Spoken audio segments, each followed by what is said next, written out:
अस्सलाम वालेकुम। Chapter number 8 thermal properties of matter का जो टॉपिक आज हम डिस्कस करने जा रहे हैं वो है एक्सरसाइज के प्रॉब्लम्स। आपने न्यूमेरिकल प्रॉब्लम को कैसे हल करना है और स्टूडेंट्स को न्यूमेरिकल प्रॉब्लम के मुश्किल लगने की वजह क्या है, न्यूमेरिकल में आपके पूरे मार्क्स क्यों नहीं आते, न्यूमेरिकल में फुल मार्क्स हासिल करने का तरीकाकार क्या है और एक कौन सी ऐसी आप गलती करते हो जिससे आपका सारा न्यूमेरिकल गलत हो सकता है। और इसके साथ साथ आज की वीडियो में मैं आपको बताने वाला हूं कि एक न्यूमेरिकल को एक फार्मूले से आपने कैसे हल करना है और न्यूमेरिकल को करने का तरीकाकार क्या होता है जिससे आप एग्जामिनर को इंप्रेस कर सकते हो और आप बोर्ड के एग्जाम में न्यूमेरिकल के अंदर फुल मार्क्स ले सकते हो।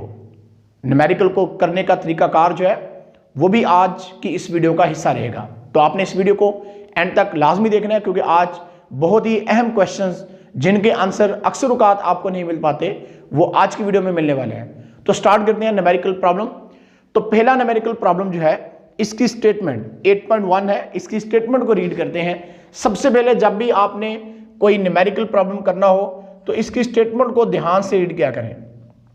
अक्सर औकात स्टूडेंट्स जो हैं उनके न्यूमेरिकल में मार्क्स इसलिए नहीं आते फुल मार्क्स, या उनका न्यूमेरिकल इसलिए गलत हो जाता है बिकॉज वो स्टेटमेंट को ध्यान से रीड नहीं करते। जब वो स्टेटमेंट को ध्यान से रीड नहीं करेंगे तो इससे क्या होगा, स्टेटमेंट को ध्यान से रीड ना करने की वजह से वो फार्मूला गलत अप्लाई करेंगे, न्यूमेरिकल को सही तरीकाकार से कर नहीं पाएंगे, जिस वजह से उनका न्यूमेरिकल क्या हो जाएगा, गलत हो जाएगा। तो इसलिए आपने सबसे पहला काम जो करना है वो न्यूमेरिकल की स्टेटमेंट को रीड करना होता है। और इससे पहले जो काम है वो ये होता है कि जैसे कि अक्सर औकात मैं न्यूमेरिकल प्रॉब्लम की वीडियो को करवाते हुए आपसे कहता हूं कि जिस चैप्टर के भी आपने न्यूमेरिकल सॉल्व करने हैं आपको चाहिए आप उस चैप्टर की थ्योरी को ध्यान से पढ़ें और उसके अंदर जो फार्मूलाज का इस्तेमाल हुआ है उन फार्मूलाज को अलग से लिख लें। आप उसको स्टिकी नोट्स पे लिख लें या अपने पेज पे रजिस्टर के एक पेज को निकालें, अलग से बना के उनको लिख लें। उन फार्मूलाज को आप अच्छी तरह से देखें और जब वो फार्मूला आपके सामने होंगे सारे, तो जो न्यूमेरिकल भी आप करोगे और उसमें जौन सी चीज फाइंड करने वाली होगी वो आपको आसानी के साथ पता चल जाएगी कि हमने न्यूमेरिकल को कौन सा फार्मूला लगा के करना है। तो इसलिए इन बातों का आपने ध्यान में रखना है ताकि न्यूमेरिकल करते हुए आपसे गलती ना हो। तो 8.1 की स्टेटमेंट क्या है, कहता है temperature of water in a beaker is 50 Celsius. Temperature of water in a beaker के अंदर जो पानी है उसका टेम्परेचर है 50 Celsius. What is it's value in Fahrenheit scale, आपने उसकी वैल्यू फारेनहाइट स्केल के अंदर बतानी है कि कितनी आती है। तो सबसे पहले क्या लिखना होता है, सबसे पहले न्यूमेरिकल का स्केच समझिएगा, मॉडल के तौर पर आपको दिखा रहा हूं कि आपने सबसे पहले क्या लिखना होता है, गिवन डाटा लिखना होता है। देन आपने टू फाइंड जो आपको मालूम करना होगा वो लिखना होता है, फिर आपने उसकी कैलकुलेशन करनी होती है। और अगर आप इस तरीकाकार से करोगे और जब आंसर आएगा तो मैं आपको बताऊंगा वहां पे आंसर को हाईलाइट करके, तो अगर इस तरीकाकार से आप न्यूमेरिकल को करोगे तो आपके न्यूमेरिकल में फुल मार्क्स आते हैं। तो सबसे पहले गिवन डाटा में उसने क्या दिया है कि टेम्परेचर इन सेल्सियस हम लिखते हैं कि वो हमारे पास कितना है।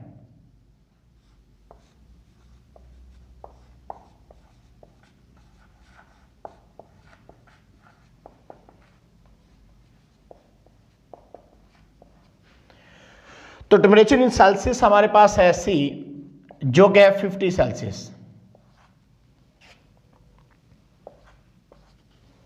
उसके बाद हमने इसमें क्या फाइंड करना है, कहता what is it's value in Fahrenheit scale. हमने फाइंड जो करना है वो फारेनहाइट स्केल में टेम्परेचर जो है फाइंड आउट करना है। तो टेम्परेचर इन फारेनहाइट स्केल ये हमने मालूम करना है।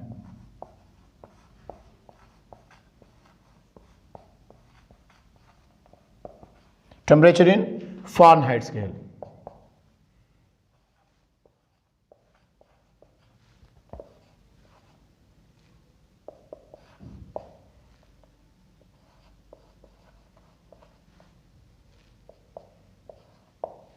तो टेम्परेचर फारेनहाइट स्केल में फाइंड करना है। तो हमने जब टॉपिक कवर करवाए थे तो वहां पे कन्वर्जन्स की जो है वो वीडियो की थी, यानी टेम्परेचर स्केल जो है कि एक दूसरे में कैसे हम टेम्परेचर जो है वो कन्वर्ट कर सकते हैं, Celsius to Fahrenheit, Fahrenheit to Celsius, Celsius to Kelvin, Kelvin to जो केल्विन है वो आपने सेल्सियस टू केल्विन में करना है या केल्विन टू सेल्सियस करना है, वो सब हमने बताया हुआ था। तो आप उस वीडियो को लाजमी देखिएगा, मैं उस वीडियो का लिंक डिस्क्रिप्शन के अंदर जो है वो दूंगा, तो उस वीडियो को आप देखेंगे तो आपके लिए प्रॉब्लम जो है वो हल करना मुश्किल नहीं होगा। तो अब हम क्या लिखेंगे, कैलकुलेशन में हम लिखेंगे वी नो दैट,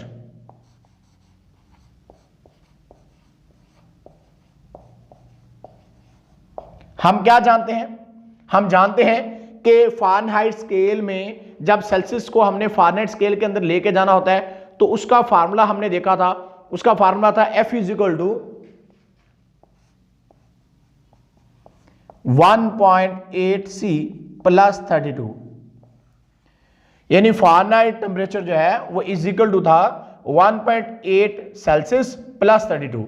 अब इसके अंदर हमारे पास सेल्सियस की वैल्यू जो है वो गिवन है जो कि 50 सेल्सियस है, तो इसमें हम वैल्यूज लगाते हैं। अब F = 1.8 मल्टीप्लाई सेल्सियस हमारे पास 50 है टेम्परेचर सेल्सियस में, प्लस हम क्या करते हैं +32 करते हैं। अब इसके हम क्या करेंगे, इसके हम कैलकुलेशन कर लेते हैं। F = 1.8, अब पॉइंट इसका खत्म करते हैं, इसकी जगह पे 1 आ जाएगा और एक डिजिट है तो उसकी जगह पे क्या लग जाएगा, 0 लग जाएगा। पॉइंट खत्म गया, इसकी जगह पे 1 आ गया और 8 यानी कि एक ही डिजिट हमारे पास था तो इसकी जगह पे हमने 0 लगा दिया। मल्टीप्लाई हमारे पास क्या है जी, मल्टीप्लाई 50 है + 32, तो F = हमारे पास आ जाएगा 10 5 टाइम जाएगा तो 50 हो जाता है, 5 × 18 करते हैं तो 90 आता है, प्लस हम 32 कर देते हैं। तो अब F = हमारे पास कितना आ जाएगा, जब इसके अंदर 90 + 32 आप करोगे तो आपके पास आ जाएगा 122 जो है हमारे पास फ़ारेनहाइट में टेम्परेचर हमने फाइंड आउट कर लिया। अब आपने इसको क्या करना है, आपने अपने इस आंसर को हाईलाइट कर देना है। जब इसको आप हाईलाइट कर दोगे तो आपका न्यूमेरिकल प्रॉब्लम जो है उसके सारे यानी कि प्रोसीजर जो एक था वो मुकम्मल हो जाएगा। तो इस तरह से करके आप इसको हाईलाइट कर सकते हैं और यहां पे आप लिख दें आंसर। तो जब इस तरह से आप लिख दोगे तो न्यूमेरिकल प्रॉब्लम जो है इसमें आपके फुल मार्क्स आएंगे, आपके 5/5 मार्क्स जो है वो न्यूमेरिकल के अंदर आएंगे, यानी क्योंकि आपने एक सारा उसका प्रोसीजर किया है, यानी गिवन डाटा लिखा, फिर टू फाइंड, फिर उसके बाद कैलकुलेशन या इसकी जगह पे आप सोल्यूशन भी लिख सकते हो। और आपने इस तरह से लाइनिंग करनी है, लाजमी लाइनिंग लगा के आपने अच्छी तरह से फिर आपने लिखना है फार्मूला वी नो दैट, आप लिखोगे F = 1.8C + 32 लिख दिया, फिर सेल्सियस की जो वैल्यू थी वो आप यहाँ पे लिख दोगे बाय पुटिंग द वैल्यू, जब हमने वैल्यूज दर्ज की हैं, और उसके बाद आप इसको रीअरेंज किया हमने और F = 122 फ़ारेनहाइट यानी 122 फ़ारेनहाइट टेम्परेचर हमारे पास आ गया कि जब टेम्परेचर सेल्सियस में हमारे पास 50 सेल्सियस हो तो फ़ारेनहाइट में 122 फ़ारेनहाइट होता है। तो इस तरह से हमारा न्यूमेरिकल नंबर 8.1 जो है वो कंप्लीट हुआ। तो न्यूमेरिकल प्रॉब्लम 8.2 स्टार्ट करते हैं। तो सबसे पहले आपने क्या करना है, न्यूमेरिकल की स्टेटमेंट को ध्यान से रीड करना होता है ताकि आपको समझ आए कि इसमें क्या चीज़ें हमें गिवन दी हुई हैं और आपने इसमें फाइंड आउट क्या करना है, और फिर उसके बाद कैलकुलेशन करते हुए भी आपको आसानी रहती है। तो इसकी स्टेटमेंट है, कहता है normal human body temperature is 98.6 Fahrenheit. आपको बताना चाह रहा है वो ये कि नॉर्मल ह्यूमन बॉडी टेम्परेचर है, एक नॉर्मल इंसानी बॉडी का टेम्परेचर जो है वो 98.6 फ़ारेनहाइट है। Convert it into Celsius scale and kelvin scale. अब फ़ारेनहाइट में टेम्परेचर उसने बता दिया कि 98.6 फ़ारेनहाइट है, आपने इसको कन्वर्ट करना है सेल्सियस में, फ़ारेनहाइट को सेल्सियस में कन्वर्ट करना है, और आपने जो है फ़ारेनहाइट को आगे चल के फिर वो कह रहा है कि उसको आपने केल्विन में भी कन्वर्ट करना है, convert into Celsius scale and kelvin scale. तो कैसे करते हैं देखते हैं। सबसे पहले गिवन डाटा हम लिखेंगे कि गिवन डाटा हमारे पास क्या क्या है।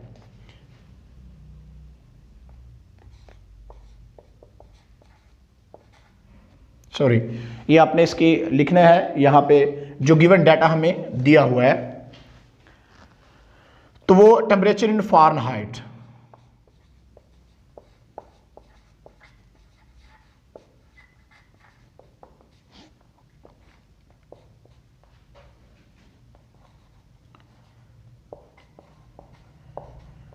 तो टेम्परेचर इन फ़ारेनहाइट जो हमारे पास F है वो है 98.6 फ़ारेनहाइट। ये हमें फ़ारेनहाइट में टेम्परेचर गिवन है। अब आपने इसको कन्वर्ट करना है, दो पार्ट हैं यानी इस प्रॉब्लम के, पहले पार्ट में कहता है कि फ़ारेनहाइट कन्वर्जन हम लिखेंगे यहाँ पे टू फाइंड, क्या करना हमने, conversion from Fahrenheit to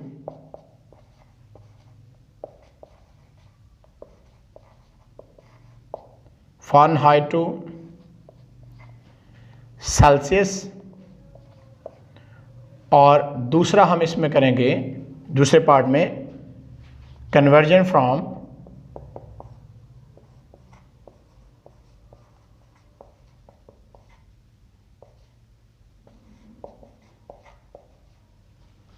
Fahrenheit to Kelvin. अब जब आपने conversion from Fahrenheit to Kelvin करनी है तो सबसे पहले आपको काम क्या करना पड़ेगा, आपको कन्वर्जन करनी पड़ेगी सेल्सियस में। जब हम सेल्सियस में कर लेंगे तो हम फिर यहां पर लिखेंगे conversion from Celsius to Kelvin.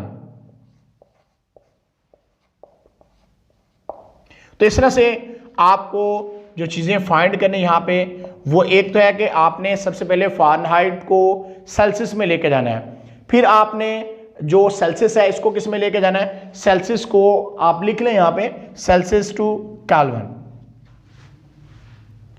Celsius to Kelvin.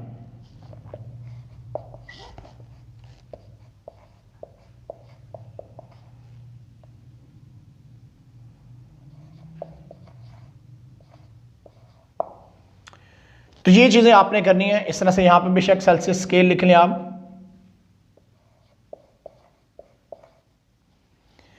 तो अब स्टार्ट करते हैं इसको कि फार्मूला इसमें क्या हम लिखेंगे। सबसे पहले वी नो दैट,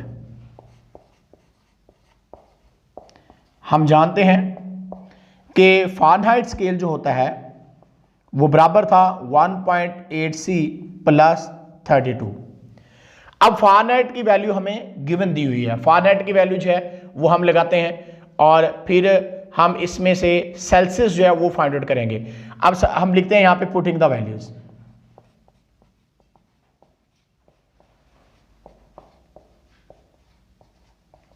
जब आपने वैल्यूज लगानी है तो फ़ारेनहाइट की जगह पे हम लिखेंगे 98.6 फ़ारेनहाइट है is equal to 1.8C plus 32।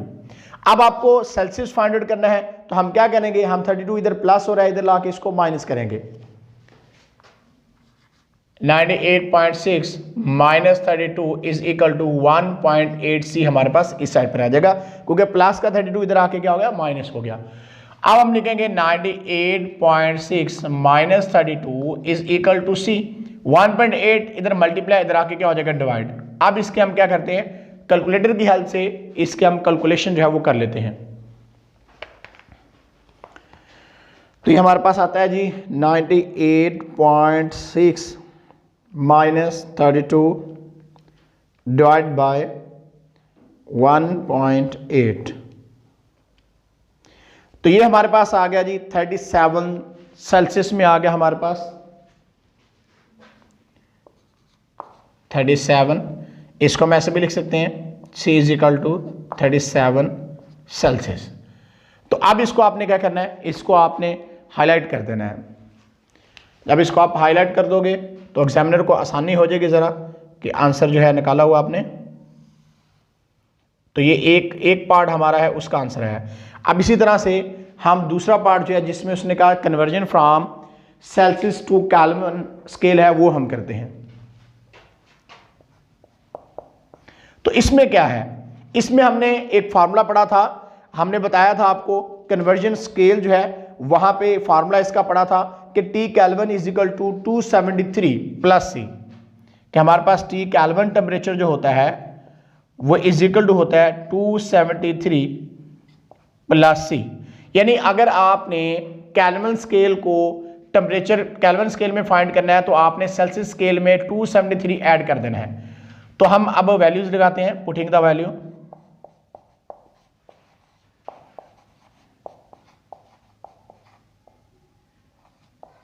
तो जब इसमें आप वैल्यूज लगाएंगे तो T केल्विन हमारे पास जो है वो क्या आ जाएगा, T Kelvin is equal to 273 plus 37। तो अब इसको हम कैलकुलेट कर लेते हैं कि कितना आंसर हमारे पास आता है। ये 273 प्लस 37। तो ये आ रहा हमारे पास 3110, यानी ये 310 केल्विन में हमारे पास टेम्परेचर आ गया है। तो ये केल्विन हमारे पास 310 केल्विन आ गया। अब आपने इसको क्या करना है, अब आपने इसको हाईलाइट करना है, जैसे कि मैंने आपको पहले बताया था कि आप इसको हाईलाइट कर दें, इस तरह से करके बॉक्स कर दें इसको, और यहां पे आंसर लिख दें साथ में। तो इस तरह से अगर आप न्यूमेरिकल करते हो तो आपके न्यूमेरिकल में फुल मार्क्स आते हैं, यानी आपके न्यूमेरिकल जो है वो उसका 0.5 मार्क भी कटने का जो है वो खर्चा नहीं होता। यानी आपने गिवन डाटा लिखना होता, फिर टू फाइंड, फिर कैलकुलेशन, जैसे मैंने आपको बताएंगे कि बाकायदा आपने फार्मूले लगाने हैं और आपने बताना है और वैल्यूज लगानी है। आपने इस तरह से खूबसूरत करके न्यूमेरिकल आप करोगे तो आपके न्यूमेरिकल में पूरे मार्क्स आते हैं और आपका 1.5 भी नहीं कटता। तो इस तरह से न्यूमेरिकल प्रॉब्लम 8.2 भी हमारा कंप्लीट हुआ। न्यूमेरिकल प्रॉब्लम 8.3 स्टार्ट करते हैं। तो सबसे पहले आपने स्टेटमेंट को ध्यान से रीड करना है। कहता है calculate the increase in length of an aluminium bar 2 metre long. एक एल्यूमिनियम बार है जिसकी लंबाई 2 मीटर है, यानी उसकी ओरिजिनल लेंथ हमें बता रहा है कि 2 मीटर है। When heated from 0 Celsius to 20 Celsius, जब इसको आप हीटअप करते हो 0 सेल्सियस से टेम्परेचर बढ़ा के 20 सेल्सियस पे ले जाते हो आप, तो कहता है if the thermal coefficient of linear expansion of aluminium is 2.5 multiply 10 की पावर -5 पर केल्विन हो, तो आपने कैलकुलेट इंक्रीज इन लेंथ आपने मालूम करना है कि लेंथ में कितना इजाफा हुआ है। तो फाइंड कर सकते हैं हम आसानी के साथ। तो सबसे पहले हम गिवन डाटा लिखते हैं। गिवन डाटा में हमारे पास ओरिजिनल लेंथ जो है वो हमें गिवन है यहाँ पे कि एल्यूमिनियम बार की जो ओरिजिनल लेंथ हमारे पास है वो कितनी है। तो हम लिख लेते हैं ओरिजिनल लेंथ।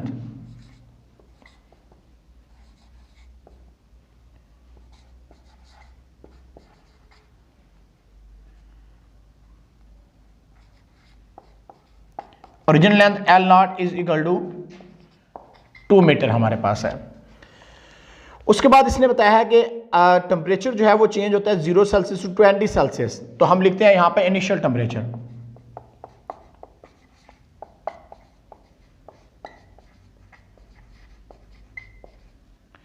इनिशियल टेम्परेचर हमारे पास जो है वो लिखते हैं हम कि T0 हमारे पास है और वो है 0 सेल्सियस, और उसके बाद टू 20 सेल्सियस तक गया ये, यानी फाइनल टेम्परेचर।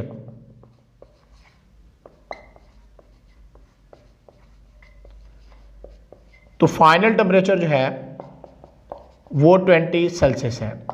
अब सेल्सियस को केल्विन में आपने लेके जाना है। तो आपको पता है हमने कन्वर्जन बताई थी आपको कि सेल्सियस को केल्विन में लेके जाना आपने, तो 273 उसमें ऐड करना होता है। इसमें भी ऐड करते हैं 0 + 273, तो ये 273 केल्विन आ जाएगा।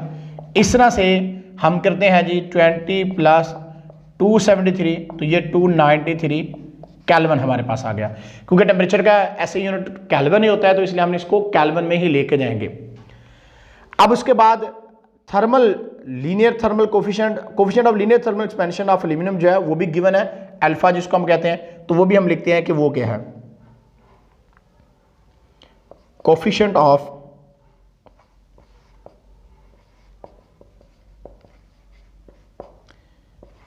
Of linear expansion.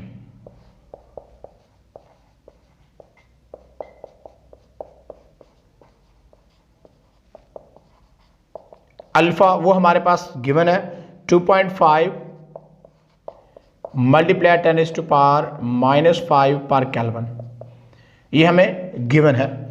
फाइंड क्या करना है, calculate the increase in length.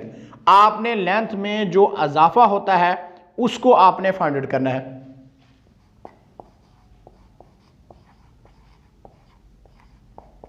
Increase in length,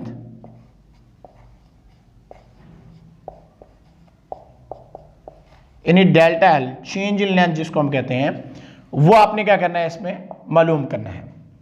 तो हम लिखेंगे यहां पे वी नो दैट,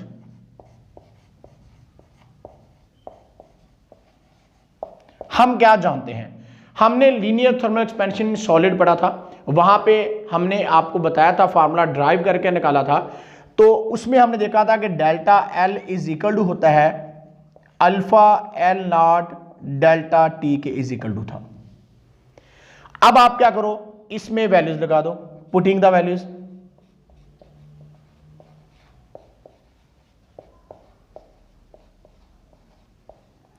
वैल्यूज क्या लगानी है आपने, delta L is equal to, हमारे पास यहां पे चेंज इन टेम्परेचर की वैल्यू जो है वो हमें मालूम करनी पड़ेगी। तो चेंज इन टेम्परेचर की वैल्यू हम यहां से निकाल सकते हैं बड़ी आसानी के साथ। तो डेल्टा टी की जगह पे हम लगा सकते हैं वो, ये आप यहां पे लिख लें कि delta T is equal to T minus T naught. तो टी हमारे पास कितना है, टी हमारे पास 293 है, माइनस क्या कर देंगे हम टी नॉट हमारे पास 273 है, तो हमारे पास कितना आ जाएगा, ये 20 केल्विन आ जाएगा। तो अब आप वैल्यूज लगाएं। अल्फा हमारे पास गिवन है, लीनियर एक्सपेंशन जो है, कोफिशिएंट ऑफ लीनियर एक्सपेंशन, वो अल्फा 2.5 हम लिख देते हैं, इसकी value 2.5 multiply 10⁻⁻5 multiply L not हमारे पास जो है वो 2 मीटर है, मल्टीप्लाई चेंज इन टेम्परेचर हमारे पास जो डेल्टा टी है वो है 20 केल्विन। अब इसके हम क्या कर लेते हैं जी, कैलकुलेशन कर लेते हैं, क्योंकि हमने अल्फा की वैल्यू भी लगा ली, एल नॉट जो ओरिजिनल लेंथ थी उसकी वैल्यू भी लगा ली हमने, और डेल्टा टी हमारे पास जो था चेंज इन टेम्परेचर आया था वो भी हमने लगा दिया है। तो अब इसके हम कैलकुलेशन कर लेते हैं। तो 2.5 multiply 10⁻⁻5 multiply 2 multiply 20,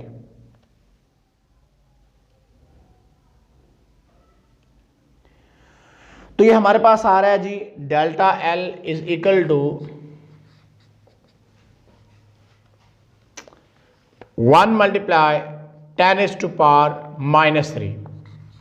delta L हमारे पास ये आ गया, मीटर में हमारे पास डेल्टा एल आ गया 1 मल्टीप्लाई 10⁻⁻3 मीटर। अब हमारे पास चेंज इन लेंथ है, डेफिनेटली स्मॉल होता है, तो ये हम देखेंगे सेंटीमीटर में ही डेफिनेटली होगा, मीटर में तो बहुत ज़्यादा हो जाता है, तो सेंटीमीटर में स्मॉल चेंज ही आएगा। तो अब हम इसको सेंटीमीटर में लेके जाते हैं, तो इसके लिए हमें क्या करना पड़ेगा, इसके लिए हमें इसको 100 से मल्टीप्लाई करना पड़ेगा, 1 मल्टीप्लाई 10⁻⁻3 मल्टीप्लाई 100, तो ये किस में चला जाएगा, सेंटीमीटर में चला गया।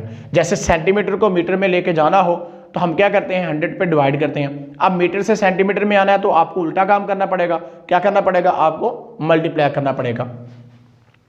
तो जिसके थ्रू हमारे पास डेल्टा एल की कैलकुलेशन हम कर लेते हैं। तो डेल्टा एल हमारे पास आ गया जी 0.1 सेंटीमीटर। यूनिट लाजमी आपने साथ लिखना होता है। अक्सर औकात स्टूडेंट जो है वो न्यूमेरिकल के साथ यूनिट नहीं लिखते, जब वो यूनिट नहीं लिखेंगे तो इससे उनका 0.5 मार्क जो है वो कट जाता है। तो इसलिए जब भी आपने न्यूमेरिकल करना है तो न्यूमेरिकल के साथ उसका यूनिट लाजमी लिखना होता है, और आपने उसके आंसर को जो है वो इस तरह से करके आपने बॉक्स कर देना होता है ताकि हाईलाइट हो जाए और यहाँ पे आंसर लिख देना आपने। तो इस तरह से न्यूमेरिकल प्रॉब्लम हमारा 8.3 जो है वो कंप्लीट हुआ। तो न्यूमेरिकल नंबर 8.4 की स्टेटमेंट को हम सबसे पहले रीड करते हैं। A balloon contain 1.2 metre cube air at 15 Celsius. कहते हैं बलून है और उसमें जो कंटेन एयर है, हवा है उसके अंदर भरी हुई, 1.8 मीटर क्यूब, यानी कि उसका वॉल्यूम है 15 सेल्सियस पे। Find its volume at 40 Celsius. आपने 40 सेल्सियस पे उसका वॉल्यूम फाइंड करना है। Thermal coefficient of volume expansion of air is 3.67 multiply 10⁻⁻3 जो है वो पर केल्विन है, इसका वो बता रहा है कि बीटा, यानी कि वॉल्यूम थर्मल एक्सपेंशन जो है हमारे पास है, coefficient of volume thermal expansion beta की वैल्यू भी हमें गिवन है। तो हमने मालूम क्या करना है, हमने उसका वॉल्यूम फाइंड आउट करना है जब उसका टेम्परेचर 40 सेल्सियस हो जाता है। तो सबसे पहले न्यूमेरिकल का हमने लिखना होता है गिवन डाटा। तो गिवन डाटा में हमारे पास इनिशियल वॉल्यूम जो वो गिवन है,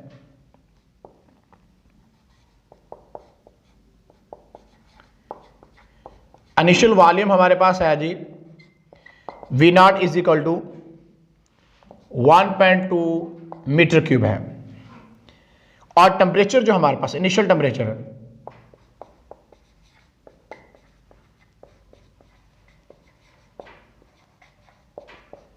T नॉट हमारे पास है 15 सेल्सियस, और उसके बाद जो फाइनल टेम्परेचर है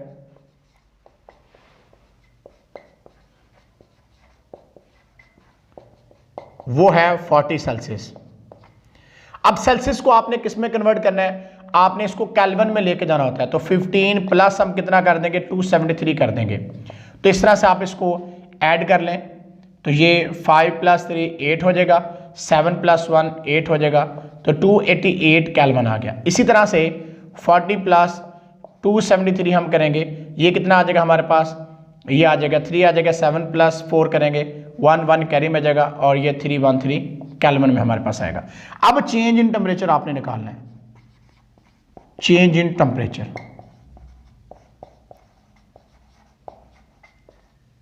जो कि डेल्टा टी के इक्वल होता है और वो T - T0 होता है। यानी आपके पास जो बाद में टेम्परेचर है और जो ओरिजिनल टेम्परेचर था यानी इनिशियल टेम्परेचर जो है वो आपने माइनस कर देना है फाइनल टेम्परेचर में से।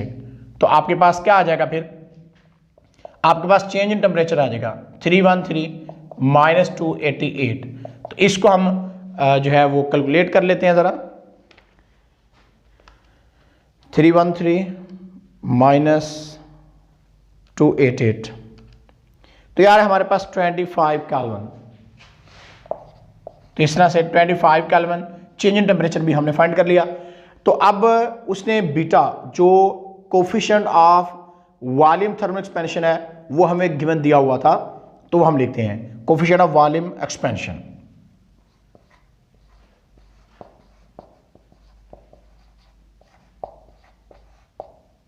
कोफिशिएंट ऑफ वॉल्यूम एक्सपेंशन,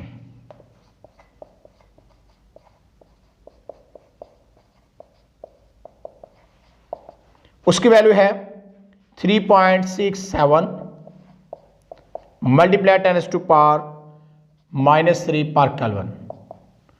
अब आपको मालूम क्या करना है, मालूम आपको करना है वॉल्यूम मालूम करना है, यानी उसका आपने वॉल्यूम जो है वो निकालना हमारे पास कि फाइनल वॉल्यूम ऑफ एयर जो है वो कितना होता है।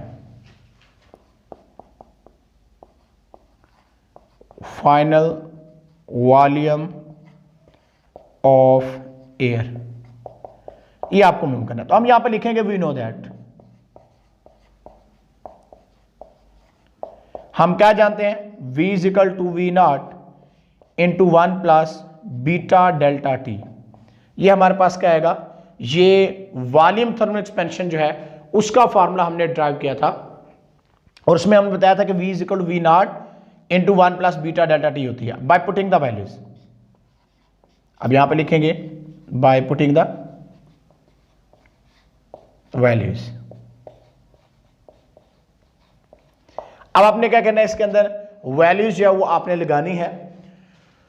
तो V = V0, V0 हमारे पास क्या है, इनिशियल वॉल्यूम जो था हमारे पास 1.2 था × 1 + बीटा वॉल्यूम का जो कोफिशिएंट ऑफ वॉल्यूम एक्सपेंशन है वो कितना है, वो है 3.67 मल्टीप्लाई 10⁻³ -3 और उसके बाद delta T change in temperature हमारे पास था 25, तो मल्टीप्लाई 25 कर देंगे।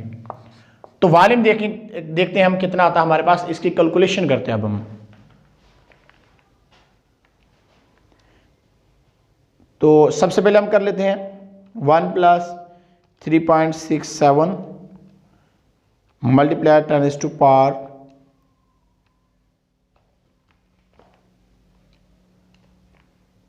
-3 मल्टीप्लाई 25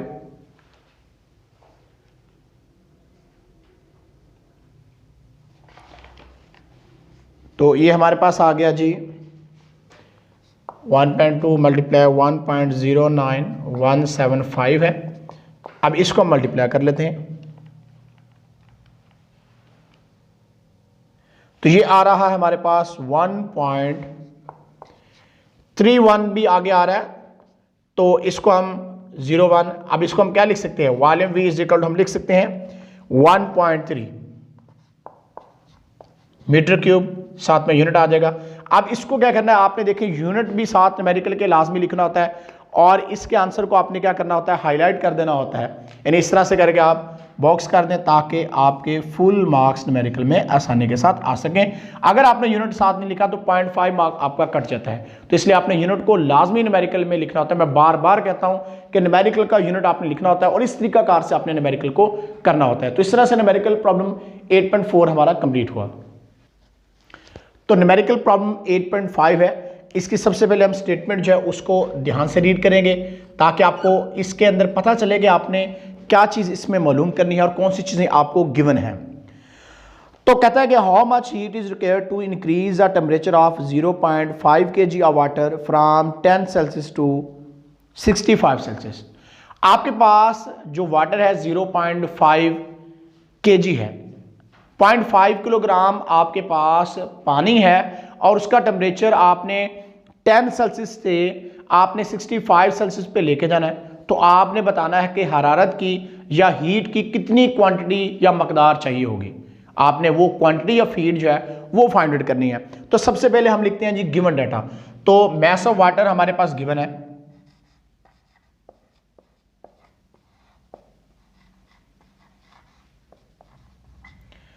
मैस ऑफ वाटर है 0.5 kg। उसके बाद इनिशियल टेम्परेचर आपको गिवन है,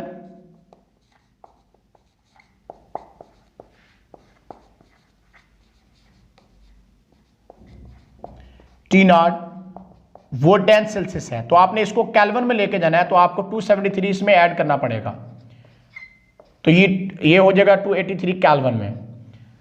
अब उसके बाद फाइनल टेम्परेचर है वो भी हमें गिवन है,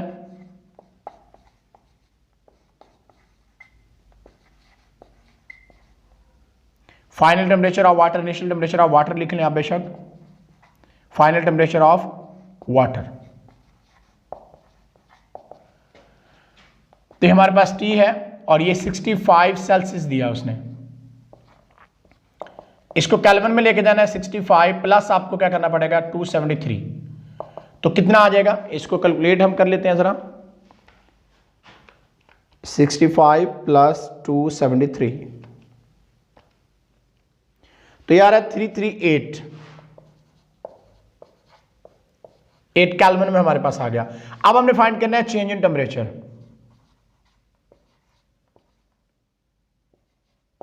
change in temperature, in temperature में कितना चेंज आता है, तो डेल्टा T इज इक्वल होता है T माइनस T0 के।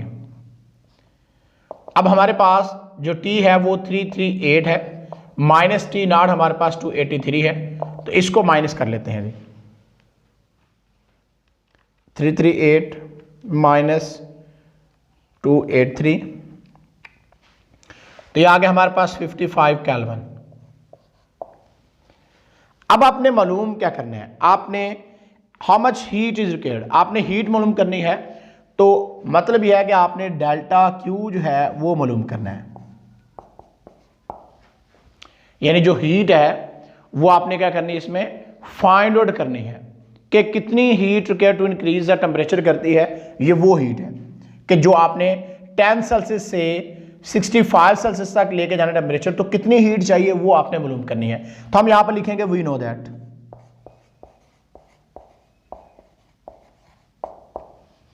हम क्या जानते हैं, हमने पढ़ा था स्पेसिफिक हीट कैपेसिटी का फार्मूला, वहां पे आपको बताया था कि delta Q is equal to होता है MC डेल्टा T के। इसमें M मैस था, C स्पेसिफिक हीट कैपेसिटी थी, डेल्टा T क्या हमारे पास टेम्परेचर था, और ये डेल्टा Q क्या है, ये इंक्रीज इन हीट जो आपने हीट देनी है ये वो थी। अब C हमारे पास नहीं है जो कि specific heat capacity of water है, क्योंकि वाटर का टेम्परेचर आपने 10 सेल्सियस से लेकर जाना आगे, तो हम लिख लेते हैं specific heat capacity of water.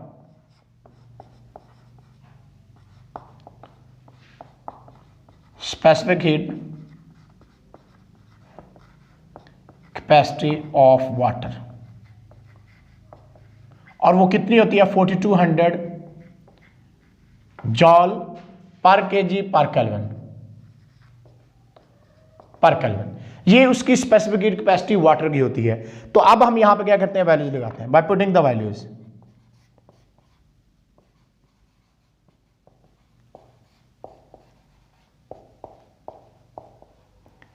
अब हम वैल्यूज लगाते हैं इसमें, delta Q is equal to M हमारे पास क्या है, मैस ऑफ वाटर, जो कि 0.5 kg है,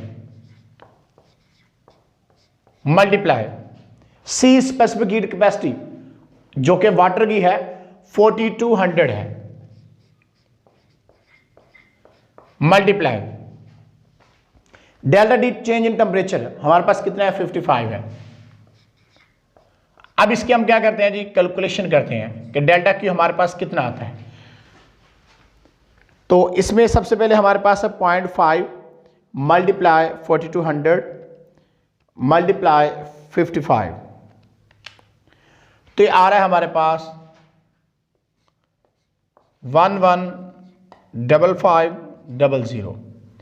तो ये हमारे पास क्या आ गई, हीट क्योंकि जॉल में होती है, तो हमारे पास delta Q amount of heat to increase the temperature, यानी heat required to increase the temperature, हमने जो है वो इसमें फाइंड आउट कर ली है कि वो कितनी हीट चाहिए थी। और वो हीट चाहिए थी हमारे पास 1,15,500 जॉल आपको हीट चाहिए थी, जब आपने 10 सेल्सियस से 65 सेल्सियस तक टेम्परेचर जो वाटर का लेके जाना था। तो अमाउंट ऑफ हीट हमने जो है वो फाइंड आउट कर ली है। तो इस तरह से हमारा जो न्यूमेरिकल है, इसको अब हमने क्या करना है, इसको अब आपने हाईलाइट करना है, यानी बॉक्स करना है आपने इस तरह से, ताकि आपका न्यूमेरिकल कंप्लीट हो जाए। और यहाँ पे आपने इसको आंसर लिखना है यहाँ पे, और यूनिट लाजमी साथ लिखना है। तो इस तरह से न्यूमेरिकल प्रॉब्लम 8.5 भी हमारा कंप्लीट हुआ। तो आज हमने चैप्टर नंबर 8 के थर्मल प्रॉपर्टीज ऑफ मैटर के जो प्रॉब्लम थे 8.1 से 8.5 तक कंप्लीट किए हैं। तो नेक्स्ट वीडियो के अंदर हम न्यूमेरिकल प्रॉब्लम जो है वो 8.6 से 8.10 तक करेंगे। तो आप उस वीडियो को भी लाजमी देखिएगा। तो आज के लिए इतने, फिर मिलेंगे इंशाल्लाह, तब तक अल्लाह हाफिज़।